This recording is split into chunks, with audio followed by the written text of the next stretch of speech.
Hello everyone, स्वागत है आपका आपके यूट्यूब चैनल एम रेलवे में। आज जो है हमारी क्वेश्चन आंसर की क्लास नंबर 1 है। वैसे तो क्लासेस जो है क्वेश्चन आंसर की हम लोगों ने सैटरडे संडे के लिए ही शेड्यूल कर रखी है। फिर भी आज जो है ज्योग्राफी का इतना ज़्यादा कंटेंट जो है वो हम कल के लिए हमने शिफ्ट कर रखा है। कल जो है कोस्टल एरिया एंड हम लोग आइलैंड्स एक साथ ही पढ़ेंगे। सिर्फ अगर कोस्टल एरिया पढ़ते तो वो सिर्फ 5 मिनट की क्लास होती है और कुछ ऐसा जो उसका कुछ काम नहीं होता। 5 मिनट के लिए बच्चे को परेशान करना मुझे ठीक नहीं लगा।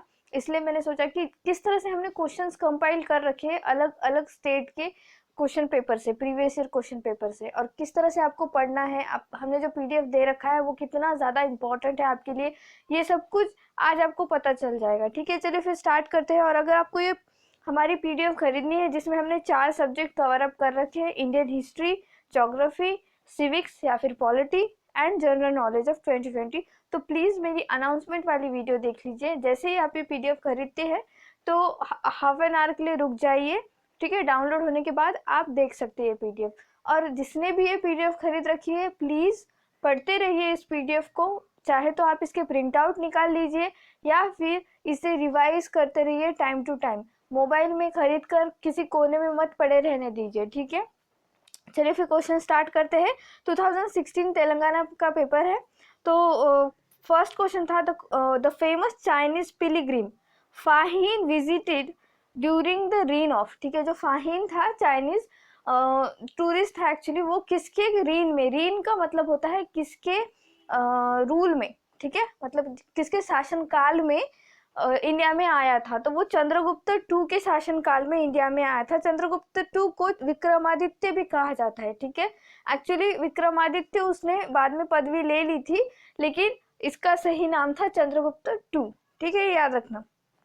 Next thing, the state tree of Meghalaya is. ठीक है, स्टेट ट्री ऑफ मेघालय, आप देखो तेलंगाना का पेपर है लेकिन मेघालय की स्टेट ट्री के बारे में पूछा गया है, और इसी पेपर में 2 स्टेट के ट्री के बारे में पूछा गया है। तो मुझे ऐसा लगता है कि आपको क्या करना है, आज एक अच्छा सा पेज लेना है या फिर कोई नोटबुक बना रखी होगी आपने, तो उस पर सारे स्टेट के ट्रीज लिखिए। ठीक है, मतलब ऐसे लिख लेना और फिर उसे याद कर लेना। ओके, मतलब जैसे महाराष्ट्र का स्टेट ट्री कौन सा है, आंध्र प्रदेश का कौन सा है, तो पूरा स्टेट यूनियन टेरिटरी का भी कोई ट्री होगा तो वो लिख लेना और उसे याद कर लेना। फैक्चुअल चीजें हैं। ठीक है, फैक्चुअल चीजें आपको याद करनी पड़ेगी। नेक्स्ट थिंग है, which acid is produce when a milk gets sour. ठीक है, सॉरी फॉर डिस्टर्बेंस, थोड़ा सा बैकग्राउंड नॉइस आ गया था, I am so sorry for that. तो क्वेश्चन क्या था, which acid is produce when milk get sour. Sour का मतलब होता है खट्टा। ठीक है, तो मिल्क खट्टा मतलब डायरेक्टली क्या बन जाता है, दही बन जाता है। तो दही जब बनता है तब वो एसिड क्रिएट होता है, लैक्टिक एसिड। क्या क्रिएट होता है, लैक्टिक एसिड। ये याद रखना, क्वेश्चन बनता है बच्चों, और ये सिंपल सा क्वेश्चन है। 10th की एनसीईआरटी भी अगर आप पढ़ लोगे साइंस के लिए तो भी आपको ऐसे क्वेश्चंस बन जाएंगे।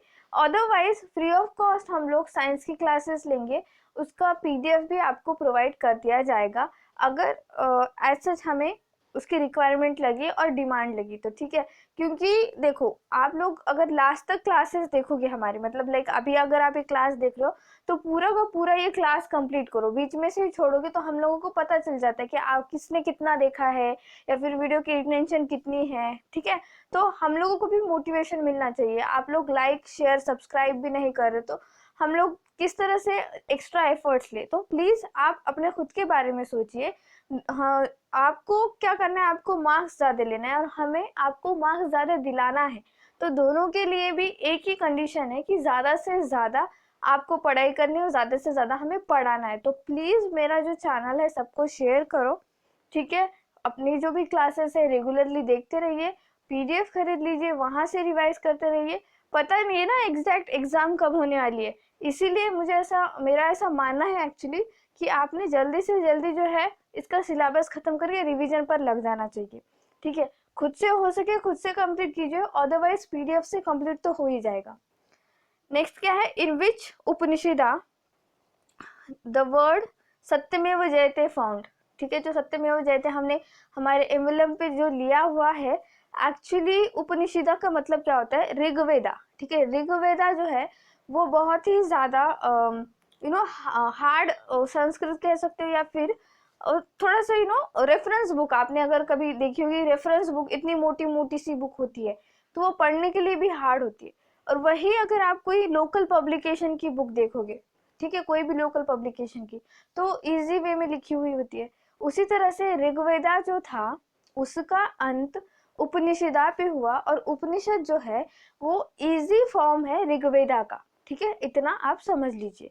तो सत्यमेव जयते जो है लिया हुआ, वो मुंडका उपनिषद से लिया हुआ है। और आपको यकीन नहीं आएगा, ये सेम क्वेश्चन ईएससी, ठीक है, ईएससी कौन सा, इंजीनियरिंग सर्विसेज, यूपीएससी 2018 में आया था 2 मार्क्स के लिए, ठीक है। तो बिल्कुल भी आप लोग जो है पीडीएफ को ऐसे हल्के में मत लीजिए, पीडीएफ से रिवाइज करते रहिए। नेक्स्ट क्या है, the origin of river Beas is, तो ब्यास जो है वो इंडस रिवर की ट्रिब्यूटरी है। अब ट्रिब्यूटरी और डिस्ट्रीब्यूटरी में फर्क देखना, ये है मेन रिवर, और इसमें जो जाकर मिल जाती है वो होती है ट्रिब्यूटरी, और इस मेन रिवर से जो निकल जाती है वो होती है डिस्ट्रीब्यूटरी, ठीक है। ऐसे मैंने डायग्राम ड्रॉ कर रखा है पीडीएफ में। तो ब्यास रिवर जो है उसका रिवर का ओरिजिन है रोहतांग पास, ठीक है, रोहतांग पास। रोहतांग पास का नाम चेंज करके अब अटल पास कर दिया गया है, और अटल पास जो है वो मनाली से लेकर लेह तक का रास्ता कनेक्ट करती है। और फुल सीजन का मतलब लाइक कि अगर सर्दी हो तो उस टाइम पे जब अटल पास नहीं बना था तब कनेक्टिविटी नहीं थी, तो 4 से 5 महीने खाना वाना वगैरह पहुंचाना बहुत मुश्किल होता था। लेकिन अब जो है फुल ईयर कनेक्टिविटी है। 46 किलोमीटर जो है रोहतांग पास के वजह से 46 किलोमीटर का डिस्टेंस कम हो चुका है उस टनल की वजह से, ठीक है। ये भी क्वेश्चन बन सकता है, ये करंट अफेयर का क्वेश्चन है। नेक्स्ट है the state tree of Nagaland is, देखो मैंने बताया था ना, मेघालय का भी पूछा गया है, नागालैंड का भी पूछा गया है। तो दो तो अभी यहाँ पे कवर अप हो गए आपके स्टेट, बाकी के जितने भी स्टेट बचते हैं वो सारे एक पेपर पे लिखिए और उसे याद कर लीजिए, ओके। तो नागालैंड का है एल्डर, ठीक है, एल्डर, ये याद रखना, ठीक है। Next, which of the following is concern with the origin of Indian medicine, Indian medicine कहाँ से ओरिजिन हुआ ये पूछा जा रहा है, ठीक है। तो ये सारा का सारा एंशियंट इंडिया से क्वेश्चन बने, ठीक है, एंशियंट इंडिया से क्वेश्चन बने हैं। और तो ऋग्वेदा जो है, एक्चुअली ऋग्वेदा में ऋषि मुनि के कहानियां बताई गई है, ठीक है, ऋग्वेद में। सामवेद में जो है जो मंत्र दिए गए हैं, एक्चुअली मंत्र किस तरह से पढ़ने चाहिए, ठीक है। मंत्र ऐसे ही आप पढ़ोगे तो फिर क्या उसमें मतलब नहीं रह जाएगा ना, मंत्र का म्यूजिक दिया गया है सामवेद में। यजुर्वेद में स्पेल्स दिए गए, जादू टोना के बारे में दिया गया, और अथर्ववेद में जो है दिया गया है मेडिसिन के बारे में। तो इसका राइट आंसर है मेडिसिन, सॉरी अथर्ववेद, ठीक है। मेडिसिन का ओरिजिन कहाँ से होता है, तो अथर्ववेदा से होता है, ठीक है। Which of the following rivers is also called as the salt river, ठीक है। सॉल्ट रिवर जो है वो लूनी को कहा जाता है, लूनी राजस्थान में है ये रिवर, तो याद रखना। और एक बात है, सॉल्टिएस्ट लेक अगर पूछा जाए, सॉल्टिएस्ट लेक तो वो होती है सांबर लेक राजस्थान। लेकिन लार्जेस्ट सॉल्ट वाटर लेक कहा जाए तो चिल्का लेक उड़ीसा। ये सब कुछ पीडीएफ में लिखा गया है विथ ऑल नोटिफिकेशन, या फिर कह सकते हो ऑल नोटेशन। तो कोई आपको डरने की जरूरत नहीं है, okay. Which of the following trophies is not concern with the football, ये तो हमने बहुत ही ज़्यादा हाईलाइट कर रखा है पॉइंट हमारे जीके के नोट्स में, जो हमने टाइप करके दी हुई है आपको। तो प्लीज़ वो अच्छे से पढ़ लेना कि कौन सी ट्रॉफी कौन से गेम से रिलेटेड है। 100% क्वेश्चन बनता है, इसी एग्जाम में नहीं बाकी सारे एग्जाम में क्वेश्चन बनता है, आपका 1 मार्क्स वहाँ से क्लियर आउट हो जाएगा, ओके। तो DCM ट्रॉफी, रोवर्स कप, संतोष ट्रॉफी, रणजी ट्रॉफी। तो क्या पूछ रहा है, फुटबॉल की कौन सी ट्रॉफी नहीं है, तो Ranji trophy is not a football trophy, ये क्रिकेट की ट्रॉफी है, ठीक है, ये याद रखना, Ranji trophy is not the football trophy.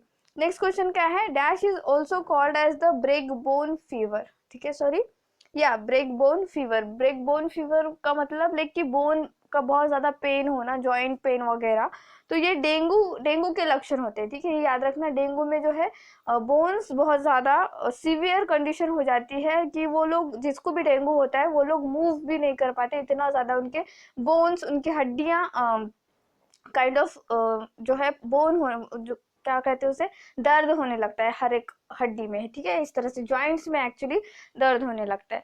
तो 10 क्वेश्चंस थे आज के लिए। Thank you so much for watching. Please subscribe to my channel, share this video, like this video and please keep revising. Thank you.